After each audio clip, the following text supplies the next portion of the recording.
You know, you've been lied to about your food for a very long time. You see this right here? This is a 450 milligram tablet. What if I were to tell you that this is actually 0 milligrams? Of course, you're looking at it, but it really doesn't exist. These aren't the droids you're looking for. What would you say? I'm crazy, right? Well, this is a loophole that manufacturer companies use to hide ingredients in your food. And it's called the rounding rule. If something is less than 500 milligrams per serving size, they don't have to list it in the nutrition facts. Let me explain. Let's say a product has less than 500 milligrams of trans fats, okay, per serving size. Manufacturing companies can round down to 0 and even say on the label that it has 0 trans fats. The same thing with MSG. It's called the rounding down trick. Okay. And it blows my mind how they got away with getting that passed, because 500 milligrams is not 0. You see, if something says sugar-free, fat-free, sodium-free, the chances of you reading the ingredients are pretty slim. So this is just another reason why you need to start reading the ingredients. And unfortunately, when we talk about sugar, there could be a lot of different terms for sugar. There's actually over 200 different words for sugar. But the thing that really kind of gets me is something called incidental additives. Ingredients that have a different function that's not related to texture, flavor, or a preservative. Or they have a function of extracting certain things from food. They're called solvents. If that ingredient is less than 5% of the finished product, they don't have to declare it on the label. Now, this could be dextrin, which is a carbohydrate, but it acts more like a sugar. On the glycemic index, maltodextrin can go up to 180. I mean, table sugar is like 74. So even though it's classified as a complex carbohydrate, it acts way more like a sugar. Sometimes maltodextrin is just a filler. So a lot of vitamins have this hidden maltodextrin and you have no idea if it's in there. At the end of this video, I will explain how to identify maltodextrin. But I think the most dangerous thing that's hidden in your food is hexane. There's hexane residues in MetRx. There's also hexane residues in the Kind bars. Now, what's going on with hexane? Well, hexane is a solvent. And so these products I just mentioned involve soy protein isolates. This is a very common protein that they put in bars, veggie burgers, plant-based products, and they use this hexane to extract certain things from the soybean. And so they bathe these soybeans in a petrochemical bath of this solvent, hexane, which is the byproduct of gasoline refining. There's a few companies that got sued because they advertised them as all natural. Cliff Bars was sued for this, and so was Kashi, who is owned by Kellogg's, because you can't have hexane in an all-natural product, especially if something is certified 100% organic.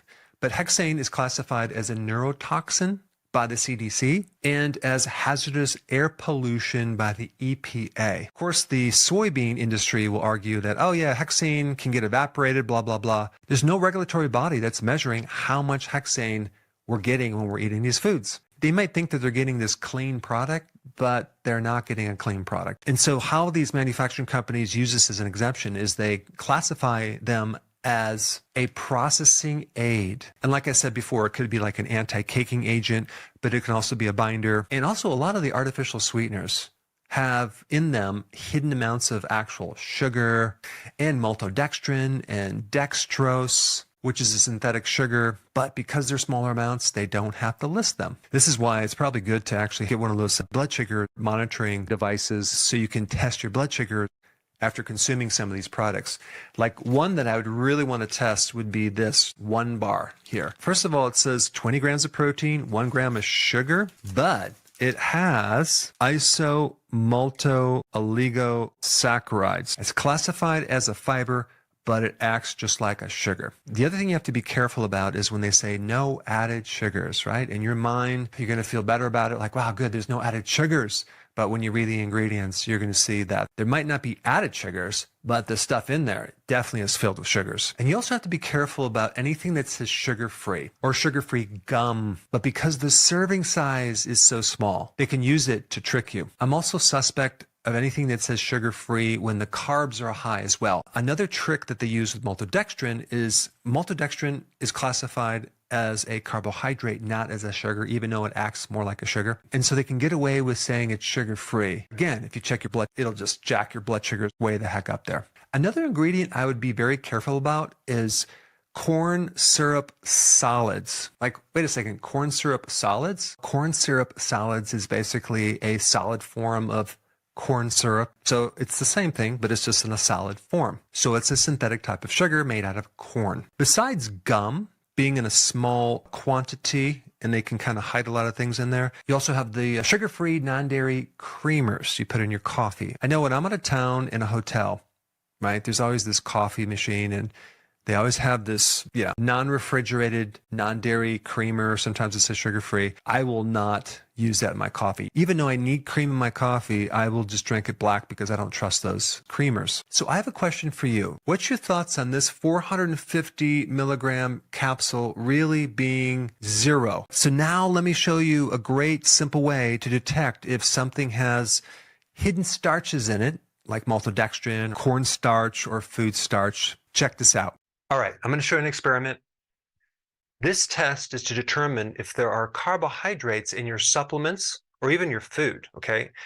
And primarily I'm going to focus on maltodextrin because that's the hidden carb, which is really a sugar, in a lot of supplements, especially in flavors. Now, it works like this. All you need is some iodine, okay? If you combine iodine with the starch, it turns the color blue. Now, if we take just normal water, okay, I'm just going to take water. We just take a drop or two of iodine in just regular water, tap water.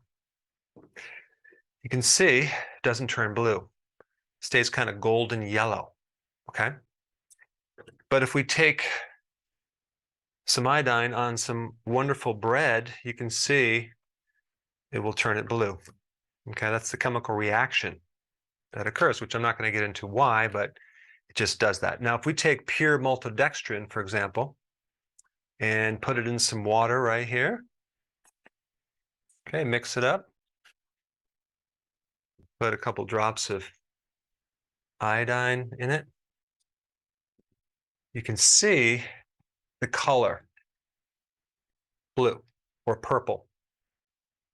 Okay, that's pure maltodextrin. Now let's take this other electrolyte powder, which is a competitor's brand, which has a very similar formula to mine, like a copycat formula.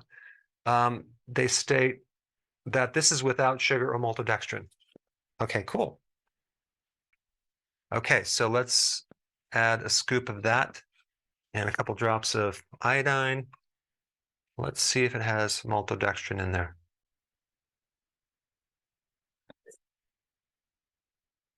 Woo! Turns purple blue.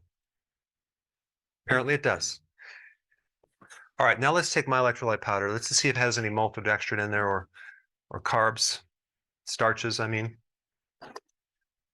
Okay, mix it here. Let's put a couple drops of iodine in there.